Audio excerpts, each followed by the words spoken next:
नमस्कार दोस्तों, स्वागत है आपके अपने YouTube चैनल संस्कृत अड्डा पर। दोस्तों, आज की जो वीडियो इसमें हम करने वाले हैं, आपका हरियाणा में जो टीचर एलिजिबिलिटी जो टेस्ट होने वाला है 2024 वाला, दिसंबर या फिर जनवरी में, तो आपके एग्जामों के लिए महत्वपूर्ण जो क्वेश्चन है आज की वीडियो में हम यहाँ पर करने वाले हैं। सभी के सभी वेरी वेरी इंपॉर्टेंट क्वेश्चन है। और अगर आप हमारे इनसे पहले वाली वीडियो को अगर आप देखना चाहते हैं तो इसे आप हमारे चैनल की प्लेलिस्ट में जाकर देख सकते हैं। और वहाँ पर हमने आपका जो कंप्लीट सिलेबस है वो कर लिया। इसके अलावा पूरे वर्ष में जो आपके एग्जाम हुए थे उनके जो महत्वपूर्ण क्वेश्चन है वो भी हमने सभी कर लिए हैं। और इसके साथ ही प्रैक्टिस सेट की सीरीज हम कर रहे हैं। तो इन सभी को अगर आप देखना चाहते हैं तो ये सभी के सभी आपको हमारे चैनल की प्लेलिस्ट में मिल जाएंगे। इसके अलावा महत्वपूर्ण अपडेट के लिए भी आप चैनल को सब्सक्राइब कर लीजिएगा। और आप हमारा जो टेलीग्राम ग्रुप है उसे भी आप ज्वाइन कर सकते हैं। इनका लिंक आपको इस वीडियो के डिस्क्रिप्शन में मिल जाएगा। तो अपने जो क्वेश्चन है उनको अब हम यहाँ पर जो है देख लेते हैं, जिसमें पहला जो हमारा क्वेश्चन है, ओदकांतम स्निग्ध जना अनुगंतव्य है इति सुरेथे अयम कस्य है। तो ये जो यहाँ पर पंक्ति जो आई है ये किन की है, कहाँ से ली गई है, क्या इसमें कहा गया था। तो ऐसे क्वेश्चन आपको देखने को मिल सकते हैं। तो कर्णवस्य गौतम है सार्धवतस्य या सारंगवस्य है, किन की है उक्ति है। तो इस उक्ति का जो संबंध है ये जो यहाँ पर सारंगरव जो है, तो सारंगरव की है, कहाँ से ली गई है, अभिज्ञान शकुंतलम से, जो महर्षि कालिदास के द्वारा रचित है। तो यह कर्णव से कहा गया सारंगरव का कथन है। तो सारंगरव ने किससे कहा था, महर्षि कर्णव को। तो इनसे कहा था किसने, सारंगरव ने। कि स्निग्ध जन का अपना मतलब जो सगे संबंधी कह सकते हैं आप, स्निग्ध जन, इनका अनुगमन पानी वाले स्थान तक करना चाहिए। मतलब प्रिय व्यक्ति को मार्ग में वहाँ तक छोड़ने जाना चाहिए जहाँ तक कोई नदी या तालाब मिले। जैसे आपके घर मेहमान आ जाते हैं, आप उसे घर के द्वार तक छोड़ने जाते हैं। तो ऐसे जब कुछ परंपराएं प्राचीन समय में थी, तो गांव में या जहाँ भी आसपास में नदी तालाब होता था तो वहाँ तक जो उन्हें छोड़ने जाते थे पहले। तो सारंगरव जहाँ इनका था और महर्षि कर्णव से कह रहे हैं, महर्षि कर्णव से। नेक्स्ट आ जाता है क्वेश्चन हमारा, प्रवर्तिताम प्रकृति हिताय पार्थिव है पुनः भूम परिगत है शक्तिरातम भू। तो ये भी क्या है, कंप्लीट श्लोक है कि परवर्तिताम प्रकृति हिताय पार्थिव है सरस्वती श्रुत महताम महीयताम मम अपि च क्षपेतु नील लोहित है पुनः भूम परिगत शक्तिर आत्म भू। तो इस प्रकार का ये कंप्लीट एक श्लोक है। और क्या है, भरतवाक्य है। भरतवाक्य कहाँ पर होता है, नाटक के लास्ट में। नंदी कहाँ पर होती है, नाटक के शुरुआत में। अब भरतवाक्य जो है ये लिया गया है मृच्छकटिकम अभिज्ञान शकुंतलम मालविकाग्निमित्रम या उत्तराम चरितम। तो इसका जो यहाँ पर संबंध है, तो अभिज्ञान शकुंतलम जो उसमें से लिया गया है कि राजा प्रजा के हित के लिए यत्न करे, वेदों के द्वारा प्रकट की गई महिमा वाली वाग्देवी का कोई परित्याग न करे, सर्वशक्तिमान शंभु मेरे पुनः जन्म को निवृत्त कर दे। तो इस प्रकार का ये भरतवाक्य है। सातवां जो अंक है, सप्तम अंक, तो उसमें आपको देखने को मिलेगा। क्योंकि कितने अंक है इसमें, 7 अंक है। तो लास्ट में आता है भरतवाक्य, तो लास्ट वाला जो है उसमें है, लास्ट वाले अंक में। नेक्स्ट क्वेश्चन है हमारा, अभिज्ञान शकुंतले कस्य रीति ही प्रयोग है। अभिज्ञान शकुंतलम में रीति का प्रयोग हुआ है, वैदर्भी, गौड़ी, लाटी या पंचालिका। तो कौन सी रीति का प्रयोग इसमें हुआ है। तो यहाँ पर जो ऑप्शन रहेगा ये वाला, अर्थात जो वैदर्भी रीति जो है इसका प्रयोग यहाँ पर इसमें किया गया है। अब चलो, ये तो बात हो गई वैदर्भी रीति की। गुण कौन सा है, तो गुण जो है इसमें माधुर्य है। तो माधुर्य जो गुण है उसका यहाँ पर इसमें प्रयोग हुआ है। कहाँ से लिया गया है अभिज्ञान शकुंतलम, तो इसमें जो महाभारत में जो ये आपका आदि पर्व आता है, आदि पर्व, तो उसमें से ये लिया गया। क्योंकि महाभारत पर्व में थी 18, तो उसके अंतर्गत जो आदि पर्व आता है तो उसमें से ये ली गई है। श्रृंगार रस है इसमें। नेक्स्ट है, अति स्नेह पाप संकी इतने सुक्ति ही कस्मिन ग्रंथि उदृत है मेघदूतम अभिज्ञान शकुंतलम कुमार संभव या मालविकाग्नि मित्रम। अति स्नेह पाप संकी, अब इसका जो संबंध है ये अभिज्ञान शकुंतलम से है। और किसके द्वारा कही गई युक्ति है, तो ये जो कथन है यहाँ पर अनसुया और प्रियमवदा का है। जो शकुंतला की सखियां हैं, कि बहुत ज़्यादा प्रेम करना ये आशंका की निशानी होता है, मतलब जरूर उसका कुछ मतलब है जो आपसे ज़्यादा वो लाड प्यार कर रहा है। नेक्स्ट आ जाता है विज्ञान शकुंतल से चतुर्थ अंक के विस्कंभक अस्ति अंक अंते आदि मध्य या को अपि न। चतुर्थ अंक में विस्कंभक है, तो कहाँ पर होता है विस्कंभक? इसमें आया है अंक के आदि में, मतलब शुरुआत में, तीसरे के लास्ट में है विस्कंभक और चौथे के शुरुआत में है, तो इसमें आ जाएगा अंक आदि। विस्कंभक कौन है? हमने रूपक के जो 10 वेद पढ़े थे तो ये उसी के अंतर्गत आता है, ये उसमें से है विस्कंभक। तो विस्कंभक से भूत और भावी घटनाओं की जो सूचना है ये मध्यम पात्र के द्वारा दी जाती है और अंक के आदि में से रखा जाता है। तो चौथा अंक जो है चतुर्थ अंक, इसके प्रारंभ में विस्कंभक का प्रयोग हुआ है। अगला क्वेश्चन आ जाता है वामः कुलस्य आते हैं। ये वामा जो है इसका मतलब क्या है? यहाँ पर वाम स्थित है विपरीत चारु या अबला से, वामः कुलस्य आते हैं। अब इसका जो संबंध है तो इसका अर्थ लिया गया है विपरीत, प्रतिकूल, उल्टा चलना, मतलब विपरीत। वामः कुलस्य है जो अपना जो कुल है, परिवार है, उसके विपरीत जो स्त्रियां चलती हैं। तो चौथा जो अंक है उसमें से लिया गया है, जब शकुंतला अपने पति घर को जाने वाली होती है तब जब उनको ये इस प्रकार के वाक्य कहे जाते हैं कि तुम जब वहाँ पर राजा दुष्यंत के घर जाओगी तो वहाँ पर जैसे भी के साथ अच्छे से घुल मिल कर रहना, किसी से लड़ाई झगड़ा नहीं करना, तुम्हारे पति जो तुम्हें कहें उसका कहना मानना, उसके बिल्कुल विपरीत ना चलना, क्योंकि बहुत सारी स्त्रियाँ ऐसी होती हैं जो कहा उनको कुछ और जाता है और करती हुई कुछ और है। तो अगर अपने पति का तुम कहना मानोगे तो इससे तुम्हारे कुल की वृद्धि होगी, और अगर कोई उल्टे चलती है विपरीत तो फिर वे कुल का नाश का कारण बनती है। तो इस प्रकार के जो वाक्य जो है चौथे अंक में कहे गए थे। जैसे आज के समय में लगा लो कि लड़की की जब शादी हो जाती है तो जाने वाली होती है, जब वो शादी वाले दिन, तो उसके माता पिता भी यही बातें कहते हैं कि हमें कोई लाना ना सुनने का मिले कि तुम वहाँ पर जाकर लड़ रही या वह ऐसे वैसी कोई बात है, तो सभी के साथ तुम जो है अच्छे से व्यवहार करना। तो आज के समय में भी सभी माता पिता अपनी लड़की को यही बात कहते हैं, क्योंकि जो लड़की है उसी के ऊपर होता है परिवार को किस दिशा में लेकर जाती है, स्वर्ग बनाती है या फिर नरक, क्योंकि स्वर्ग और नरक जो आपको यहीं पर देखने को मिल जाता है। अब आ जाता है शर्मिष्ठा पितुः नाम की, ये आती है दानवराज वृषपर्व शुक्राचार्य या पुरुष। तो इसमें जो ऑप्शन रहेगा सी वाला, शर्मिष्ठा के पिता, तो ये दानवराज वृषपर्व। शर्मिष्ठा जो है ये याति जो ऋषि हुए हैं उनकी पत्नी है ये, और पुरु था ये इनका पुत्र, शर्मिष्ठा याति का पुत्र था पुरु, और दानव के गुरु थे शुक्राचार्य। इनकी जो पुत्री है इनका नाम था देवयानी। अगला क्वेश्चन है राजा दुष्यंत से प्रथम पटरानी का आसीत, शानुमति, शकुंतला, वसुमती, मेनका। राजा दुष्यंत की प्रथम पटरानी, क्योंकि प्राचीन जो समय था उसमें जो राजा होते थे उनकी बहुत सारी होती थी पत्नियां, और करते इसलिए थे ताकि उनके वे बलशाली बन जाए, दूसरे जो शत्रु पक्ष है उनको आसानी से हरा दे। क्योंकि जब उनकी मतलब पत्नी उनकी हो गई तो इसका मतलब उसका जो ससुर है या उनकी जो प्रजा है राजा की, तो सेना वो सारे उसका साथ देगी। तो इसका इस प्रकार भी कई बार राजा जो है कई शादियाँ कर लेते थे ताकि वो बलशाली बन जाए, सभी पर राज कर सके। तो यहाँ पर जो इनकी पहले वाली जो पत्नी थी पटरानी, तो इनका नाम क्या था इसमें? तो इनका नाम था वसुमती। अब पहले वाली तो थी यहाँ पर वसुमती, और दूसरे नंबर की कौन थी? तो दूसरे नंबर की जो उसका नाम था हंसपदिका। ये वाली दूसरे नंबर की थी हंसपदिका, हंसपदिका। तो पहले वाली का नाम वसुमती था, दूसरे नंबर की थी ये हंसपदिका, और तीसरे नंबर की थी फिर ये शकुंतला।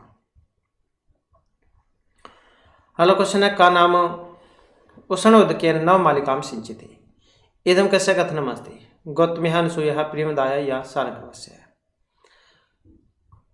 उष्ण उदके नव मलिका सिंचित ही, कि ऐसा कौन है जो ये गर्म जल से जो नई जो मलिका है लता उसको नष्ट करेगा। तो यहाँ पर जो कथन है किन का था, ये कथन की हम बात करें तो ये जो प्रियमदा जो है इनका था ये। तो कथन किसका है, प्रियमदा का, कि भला कौन कौन गर्म जल से नवमालिका को सींचेगा। चतुर्थ जो अंक है उसमें आपको ये वाला जो श्लोक है उसके अंदर से पंक्ति जो आई है ये आपको मिल जाएगी। इसके बाद है अहम जना कस्य हस्ते समर्पित है, इदम कस्य कथनम अस्ति। ये कथन वाले एक क्वेश्चन जरूर आ जाता है एग्जाम में, तो महत्वपूर्ण है यहाँ पर क्वेश्चन ये। अनुसूया गौतम है, अनुसूया प्रेमदाया चाहे या प्रेमदाया, अहम जना कस्य हस्ते समर्पित है। तो इसमें देखें तो ऑप्शन बनेगा बी वाला। तो अनुसूया और प्रेमदा इन दोनों का है कि हम दोनों को किसके हाथ सौंपती हो। कस्य अहम जना कस्य हस्ते समर्पित है, हम दोनों को किसके हाथ सौंपती हो। तो ये भी जाविज्ञान शाकुंतलम का जो चतुर्थ अंक है उसमें से आई है। नेक्स्ट जाता है के व न सिहु परिभव पदम निष्फल आरंभ यत्न, एवं सूक्ति कस्य ग्रंथे उद्धृता अस्ति। किरातार्जुने मेघदूतम नीति शतकम या विज्ञान शाकुंतलम, के व न सिहु परिभव पदम निष्फल आरंभ यत्न। तो इसमें यह ऑप्शन रहेगा सी वाला। तो कहाँ से है ये, मेघदूत जो उसमें से ली गई है जो खंड काव्य है। और कौन किसको कह रहा बात ये, के व न सिहु परिभव पदम निष्फल आरंभ यत्न। तो इसमें यक्ष जो है, यक्ष कहते हैं मेघ से कि हे मित्र असफल प्रयत्न करने वाले कौन तिरस्कार के पात्र नहीं होते, मतलब सभी होते हैं। के व न सिहु परिभव पदम निष्फल आरंभ यत्न, कि हे मित्र असफल प्रयत्न करने वाले कौन तिरस्कार के पात्र नहीं होते, मतलब सारे होते हैं। नेक्स्ट जथा का लघुत्रयम नास्ति, लघुत्रय बृहत्रय वाला हमने किया था। तो यहाँ पर क्या है, लघुत्रय में नहीं है गीत गोविंदम, कुमार संभव, मेघदूतम या रघुवंशम। अब आपको पता लग गया होगा इसमें, क्योंकि बहुत बार क्वेश्चन आ भी चुका है। तो ये जो ऑप्शन ए में आया यहाँ पर गीत गोविंदम, तो यही क्या इसमें नहीं आता है। तो लघुत्रय मतलब मेरे से जो कालिदास उनको लघुत्रय के लिए जाना जाता है, क्योंकि उनके हैं तीनों ही, मेघदूत भी, रघुवंश भी और कुमार संभव भी। तो ये इसमें अलग है। नेक्स्ट आ जाता है हर्ष शिर चंद्रिका धोत हरम्या रूपेण वर्णिता नगरी अस्ति। तो यहाँ पर जो ये वर्णन हुआ है विदिशा, अलकव, जैनी या दसपुरम, किन के बारे में है। तो इसमें जो ऑप्शन रहेगा सी वाला। तो अलकापुरी जो थी उनके बारे में है ये, अलका नगरी से। और इससे आप समझ गए होंगे मेघदूत में से है ये। नेक्स्ट लघुत्रय इति संज्ञा प्रथितस्य काव्यत्रयस्य प्रणेता कवि वर्तते। लघुत्रय, अब अभी ऊपर क्वेश्चन आया था, हमने उसमें बात की थी लघुत्रय के लिए कौन जान जाते हैं। तो महर्षि जो कालिदास हैं इनको ही लघुत्रय के लिए जाना जाता है। अब जयदेव इनके द्वारा क्या रचित है, इनकी है गीत गोविंद। तो ये आप याद रखिएगा। और इसके अलावा अगर ये यहाँ पर जो जैसे एक क्षेमेंद्र है या फिर ये बिल्लन है, इनके बारे में भी आ जाता है कई बार। तो जैसे बिल्लन है इनका विक्रमांक देव चरितम है, और इसी प्रकार से कल्लन है इनका राजतरंगिणी है, जल्लन का सोमपाल विलास है, सोमेश्वर इनका जो है कृति कौमुदी है।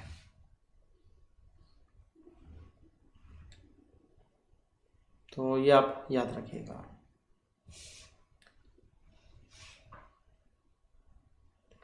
नेक्स्ट क्वेश्चन आ जाता है हमारा यहाँ पर, और क्षेमेंद्र रह गया। क्षेमेंद्र क्या था, ये वृत्त का था मंजरी।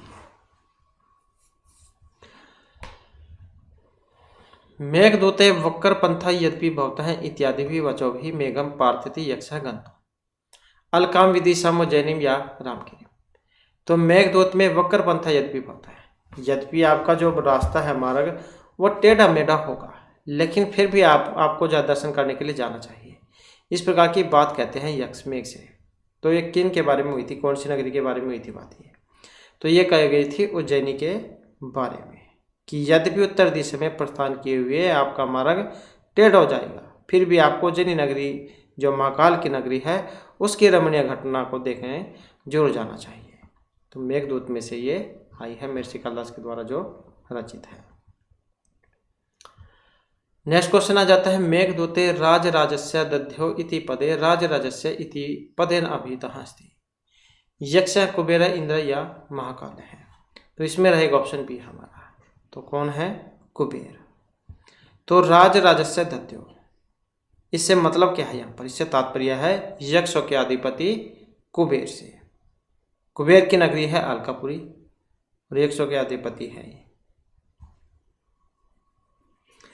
नेक्स्ट आ जाता है पराभवपि उत्सवे मानिना इदं सूक्तिः कस्य ग्रंथेन संबंधिता अस्ति। उत्तरामचरितम, किरातोर्जुनीयम, नीति शतकम या अभिज्ञान शाकुंतलम। पराभवपि उत्सवे मानिना, वेरी वेरी इंपॉर्टेंट भी है ये। अब ये जो यहाँ पर देखें तो इनमें जो किरातोर्जुनीयम है महर्षि भारवी के द्वारा रचित है जो, तो उसमें से है ये। और प्रथम जो सर्ग है उसमें है, पढ़ना चाहता है कोई तो 41वें नंबर का श्लोक है, उसके अंदर से ली गई है। कौन किसको बात कह रहा था ये? तो द्रौपदी युधिष्ठिर को समझाकर कह रही है, मतलब समझाती हुई कहती है द्रौपदी युधिष्ठिर को कि मानधन व्यक्तियों की पराजय भी उत्सव जैसी होती है। पराजित हो जाने पर भी उनकी पराक्रम रूपी संपत्ति तो उनके पास ही बनी रहती है, उसे शत्रु नहीं छीन सकते। तो पराभवपि उत्सवे मानिना, ये सूक्ति आती है एग्जाम में, कहाँ से ली गई है? किरातोर्जुनीयम से। या फिर कई बार ये भी आ जाता है कि किसने किसको कही थी बात ये। तो द्रौपदी युधिष्ठिर को कह रही है कि मानधन व्यक्तियों की पराजय भी उत्सव जैसी ही होती है, पराजित हो जाने पर भी उनकी पराक्रम रूपी संपत्ति तो उनके पास ही बनी रहती है, उसे शत्रु नहीं छीन सकते। तो इस प्रकार की थी ये पंक्ति। नेक्स्ट है किरातोर्जुनीयम प्रथम सर्गस्य कथानकम निम्नलिखितेषु का नास्ति, नहीं है।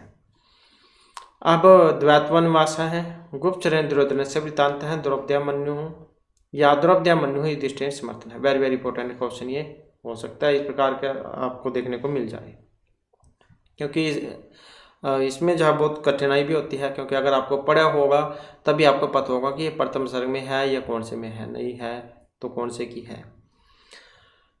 तो प्रथम सर्ग की पूछा गया था यहाँ पर, प्रथम सर्गस्य कथानकम निम्नलिखितेषु का नास्ति। प्रथम सर्ग वाला एक नहीं है और ये जो ऑप्शन डी में आया है द्रौपद्यामन्यु युधिष्ठिरेण समर्थन है, ये वाला।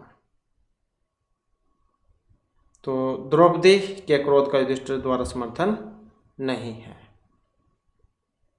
क्रोध, द्रौपदी ये क्रोध जरूर करती है परंतु युधिष्ठिर का समर्थन नहीं करती। और प्रथम सर्ग में वनेचर की वार्ता और दुर्योधन के राजा का वर्णन और पांडवों का द्वैतवन में निवास, इन सारों का वर्णन है। बाकी ये जो है ये वाली नहीं है इसमें। इसके बाद अब भारवी काव्य मार्गम कथ्यते, विचित्र मार्ग, प्राचीन सुख मार्ग या अनुक्ति मार्ग। तो भारवी का काव्य मार्ग कहा गया है, तो इसको कहा गया है विचित्र मार्ग। अलंकार काव्य शैली के जनक माना गया है भारवी को, अर्धगौरव के लिए जाना जाता है इनको। इसके बाद आ जाता है भारवी विरचित प्रसिद्ध महाकाव्य किरातस्य का अभिप्राय अस्ति। तो यहाँ पर किरात अर्जुनियम, नाम भी देख सकते हैं किरात अर्जुनियम। अर्जुन तो आपको पता ही लग रहा है, किरात जो यहाँ पर भगवान शिव के लिए आया था, उनके लिए है सब ये। तो प्रथम सर्गस्य वनेचर्या या ब्रह्मचर्या विशेषो गुप्तचर्या अस्ति। महाकाव्यस्य अन्य सर्गेषु यस्य किरात किरातेन नाम वर्णनम अकरोत्। किरात विस्तारी शिव पांडुपुत्र है या गुप्त वशेषु यत्र तत्र परिगणन्ति। तो किरात कौन है? तो किरात से मतलब है यहाँ पर भगवान शिव से।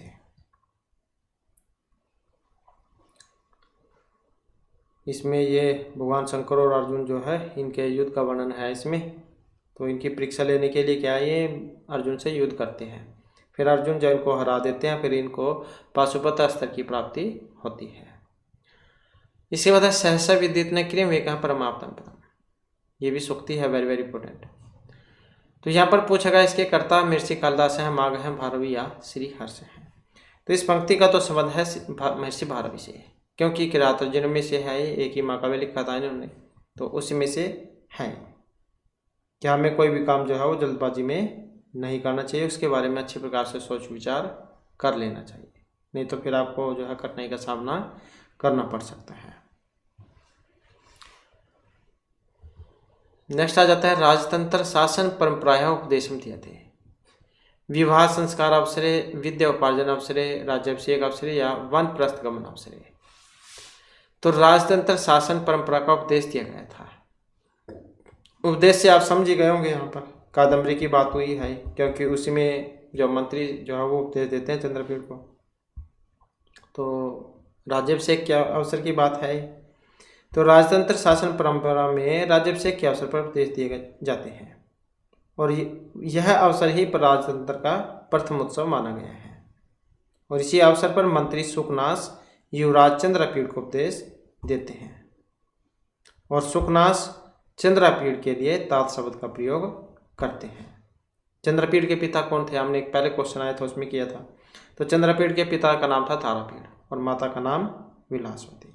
चंद्रपीड़ की जो प्रेमिका है, प्रेमिका ही कह सकते हैं या पत्नी, तो कौन थी? इसका नाम है कादम्बरी, जो यहाँ पर नाटक का नाम भी है। इसके बाद महाकवि भानुभट्टस्य गुरु नाम, इनके गुरु का नाम प्रभु सदानंद मुखरिया वात्स्यायन है। इनके जो गुरु जो है इनका नाम है प्रभु। एक श्लोक भी आता है इसमें, चतुर्थ श्लोक आता है कि इसमें, तो इसमें जो इनके बारे में था। तो इसमें जो इनके गुरु आए थे, गुरु का नाम था इनका, या तो आपको जया भरगु देखने को मिलेगा या फिर जो भरतसु है ये देखने को मिलेगा। और मंगलाचरण की बात है, ये उसमें आया था ये कि नमामि भर्वः चरण अंबुज द्वयं स शेखरई मौखरी भी कृतार्चनम। तो इस प्रकार का आया था ये। तो इन्होंने इसमें बताया था इन्होंने अपने गुरु के बारे में। तो ये भर्गु है इनके गुरु। इसके बाद कादम्बरी कथा काव्य नायिका हस्ती। इसमें नायक पुंडरीक चंद्रपीड़ है, तारापीड़ है, ये सुखनास है। कौन है? तो यहाँ पर बात करें तो जो ऑप्शन आएगा सी वाला, क्योंकि चंद्रपीड़ ही नायक है इसके और उपनायक के रूप में पुंडरीक है। जैसे चंद्रपीड़ के जो है प्रेमिका इनकी ये कादम्बरी है, वैसे ही पुंडरीक जो इनकी महाश्वेता थी। और पिता का नाम तारापीड़ है, सुखनास ही मंत्री थे इनके। और ये पुंडरीक जो है ये चंद्रपीड़ का मित्र है। और ये जो मंत्री जो है चंद्रपीड़ के राज्याभिषेक के समय इन्हें उपदेश देते हैं।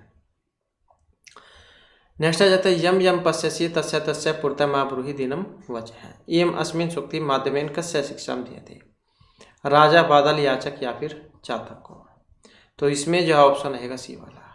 तो चातक जो है, चातक पक्षी, तो उसी के बारे में है। क्या रे चातक पक्षी, तुम हर किसी के सामने अपने दुखों को उजागर मत किया करो, क्योंकि चातक पक्षी को ऐसे मान जाता है कि जो बरसात जो होती है उसी से ही अपना प्यास बुझाता है, कि तुम जिसको भी देखते हो उसके सामने अपने दुखों को गाने लग जाते हो, तो तुम ऐसा नहीं करो। तो चातक पक्षी जो उसको शिक्षा दी जा रही है इसमें। इसके बाद है न ही गण्यति क्षुद्र है जंतु परिग्रह फलकता। अस्मिन पद्यांश से गण्यति पदस्य का अर्थ है गणना करने से, विचारने से, संख्या गिनने से या शत्रुत्वोत्पन्न करने से। तो इसमें देखें तो ऑप्शन है बी वाला, अर्थात विचारने से। शुद्ध जन फल प्राप्ति में विचार नहीं करते, उनका एकमात्र उद्देश्य है फल प्राप्त करना। इसके बाद है सूर्य निर्घृणिता मुनौ विमतिता दैन्यम प्रियलापिनी। अस्मिन पद्यांश से निर्घृणिता पदस्य का अर्थ है घृणा, शून्यता, निर्दयता, दुर्जनता या सज्जनता। और जो ऑप्शन बी में है यहाँ पर, तो क्या था? निर्दयता। कि सूरजन अर्थात जो वीर लोग हैं उनके अंदर निर्दयता कोट कोट कर भरी होती है और मुनियों के अंदर विनम्रता। इसके बाद लक्ष्मी मनुष्य नाम से रस्ते महारिपु नास्ते उद्यम समय बंधु कृत्वा यम नावसीदति। अस्मिन् श्लोक महत्वम प्रतिपादितम ज्ञानस्य कर्मस्य धर्मस्य या मित्रस्य। कई बार तो क्या है, जैसे लाइन आ गई और इसी में ही इसी में स्थान बना दिया जाता है कि यहाँ पर क्या आएगा, या जैसे है इसको काट देंगे यहाँ से, ही मनुष्य नाम से रस्त मारिपु, तो ज्ञान कर्म धर्म मित्र वो आ जाएगा इस प्रकार से, या आलस्य आ जाएगा। तो कई बार तो इस पर ऐसे भी देखने को मिलता है। तो आलस्य जो होता है, आलकसी से ही जो शरीर का सबसे बड़ा शत्रु माना गया है और परिश्रम के समान कोई अन्य मित्र नहीं है, क्योंकि और जो है सभी साथ छोड़कर चले जाते हैं विपत्ति में, लेकिन जो परिश्रम है, मेहनत की हुई, वही हमेशा काम आती है। तो इस प्रकार का यहाँ पर ये श्लोक आया है। अब है कहाँ से लिया गया, ये भी कई बार आ जाता है। तो नीति शतकम जो उसमें से है, जो महर्षि भर्तृहरि के द्वारा रचित है। इसके बाद आ जाता है अगला क्वेश्चन, और यहाँ पर किसके बारे में था ये, तो ये था कर्म के बारे में, काम करने के बारे में। इसके बाद अंतःकरण से तत्वस्य दंपत्यो स्नेह संश्रयात् आनंद ग्रंथिरेकायमपि पठ्यते अस्मिन् श्लोके महत्वं प्रतिपादितम् अस्ति। प्रेम पत्नी, पति या पुत्र किसका है, तो इसमें जो ऑप्शन है टी वाला, अर्थात पुत्र जो पुत्र का महत्व इसमें बतलाया गया है। अब ये ली कहाँ से गई है, तो ये जो ली गई है उत्तरामचरितम में से, और इसमें जो ये तृतीय अंक जो आया था छायांक, तो ये उसमें से है।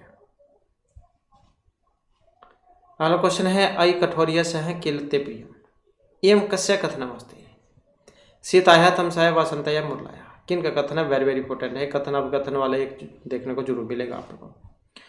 तो यहाँ पर जो है ये वसंती जो वसंती का है, और तृतीय अंक में है। कोई पढ़ना चाहता है तो 17 नंबर का श्लोक है, उसमें आपको मिल जाएगा। तो इसमें वसंती कहती है कि हे निष्ठुर, आपको यशी प्यारा है, किंतु अति पवित्र चित्र वाली स्त्री को निर्वाचित करने से जो अपयश मिलेगा उससे बढ़कर भयानक अपकृति और क्या हो सकती है। कि हे निष्ठुर, तुमने मतलब लोग राज के ब्याह से सीता को छोड़ा था, अब वो तो छोड़ दी, लेकिन तुम्हें जो इसके जो पाप लगेगा मतलब, तो इससे बढ़कर तुम्हारी अपकृति और क्या हो सकती है। लोग तुम्हें गाली देंगे, अपकृति होगी तुम्हारी। कि हे निष्ठुर, आपको यशी प्यारा है, किंतु अति पवित्र चित्र वाली स्त्री को निर्वाचित करने से जो आपको अपयश मिला, इससे बढ़कर भयानक अपकृति और क्या हो सकती है। तो वासंती जाम का है उत्तरामचरितम में से। इसके बाद उत्तरामचरितस्य तृतीय अंके कवि मौलिक कल्पना अस्ति छाया सीता व रामस्य दंडकारण्ये पुनःगमनम लक्ष्मण व सीताय मिलनम वाल्मीकि आश्रयस्य त्यक्ता सीता दंडकारण्ये प्रवेश यह कोऽपि न। तो तृतीय अंक कवि है मौलिक कल्पना। मौलिक कल्पना जो यहाँ पर माना गया है छाया सीता व राम का दंडकारण्य में पुनः आगमन। इसके बाद है छाया सीताया से दंडकारण्य आगतवान रामस्य दर्शने सीत्वाया द्वितीय पात्र अस्ति।